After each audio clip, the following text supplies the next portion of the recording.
யாராவது எனக்கு பக்தி செய்யல அப்படின்னா என்ன தெரியுமா ஆகும்? அஸ்ரதானா புருஷா தர்மசியாச பரந்தப அப்பிராபியமா நிவர்த்தந்தே மிருத்யு சம்சார பத்மனி. கிருஷ்ணர் திட்டால் யார் ஒருவனுக்கு என் மேல நம்பிக்கை இல்லையோ, அஸ்ரதானாக என் மேல எவன் ஒருத்தன் பக்தி செய்ய ஆரம்பிக்கலையோ, ஒரு சிலருக்கு என்ன சொன்னாலும் புரியவே புரியாது. நதே வந்து சுவார்த்த கத்தின் கிருஷ்ணோ துராசைனாகி மகிரத்தவானினா அப்படின்னு சொல்லி சொல்றாரு. மதீரண கிருஷ்ண பரத சத்தோகம் இதோபி பத்தியத கிரக பிரதான மதாந்த கோபி விஷாந்த மிஸ்ரம் புனப்புனஸ்தர்வித சர்வடான அப்படின்னு சொல்லிட்டு பிரகலாதன் சொல்றான். மக்களுக்கு இயற்கையாக பக்தி மேல ஞானம் வருது கிடையாது. ஒருத்தர் சொல்லி கொடுத்தாலும் புரிய மாட்டேங்குது.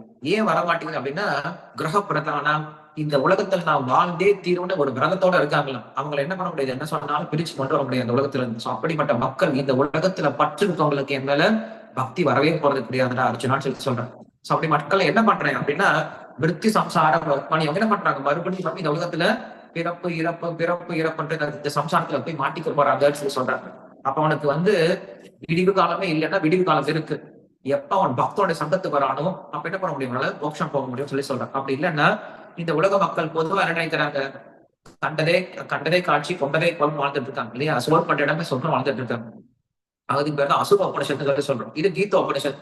அசுரக்கும் தனியா ஒரு உபனிஷத்து இருக்கான். அந்த அசுர உபனிஷத்துல என்னத்தையுமா சொல்லி கொடுக்குறாங்க அவங்க அவங்க சொல்றது, இந்த உடம்பு இருக்கு இல்லையா, தேக மாத்திர ஆத்ம தரிசனம் அப்படின்னு சொல்லி சொல்லுவாங்க.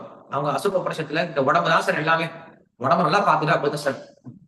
நம்ம என்ன பண்றோம், யாரை பார்த்தாலும் உடம்பு நல்லா இருக்கா, உடம்பு பார்த்துக்கோங்க, உடம்பு நல்லா இருக்கவங்க, உடம்பு ஆரோக்கியமா இருக்கா, நல்லா சாப்பிடுங்க, உடம்பு பார்த்துக்கோங்க, இதேதான் சொல்லணும். எப்ப பார்த்தாலும் உடம்பு பார்த்துக்கோங்க, உடம்பு பார்த்துக்கோங்க, உடம்பு பார்த்துக்கோங்க. உடம்பு என்ன பார்த்துக்க முடியும்?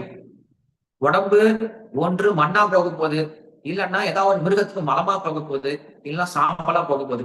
இந்த உடம்பையே பார்த்துட்டு இருக்குமே, உடம்புக்குள்ள ஒண்ணு இருக்கு ஆத்மான்னு, எதை எப்ப பார்க்க போறோம் இல்லையா? சோ ஆத்மா புரிஞ்சுக்கிட்டா அப்படின்னா அவன் தேவன். ஒரு உடம்பையே பார்த்துட்டு இருந்தா அவன் தான் அசுரன் இல்லையா? சோ என்ன பண்றாங்க மக்கள் பொதுவா இந்த உலகத்துல வெறும் உடலையே பார்த்துட்டு இருக்காங்க, உடல் மேலேயே பற்று கொண்டு இருக்காங்க. அப்படின்னு இருக்காங்க அர்ஜுனான்னு சொல்லி சொல்றாங்க. அப்படி இருந்தா என்ன பண்ண போறாங்க, மறுபடியும் இந்த உலகத்துல பிறவெடுத்து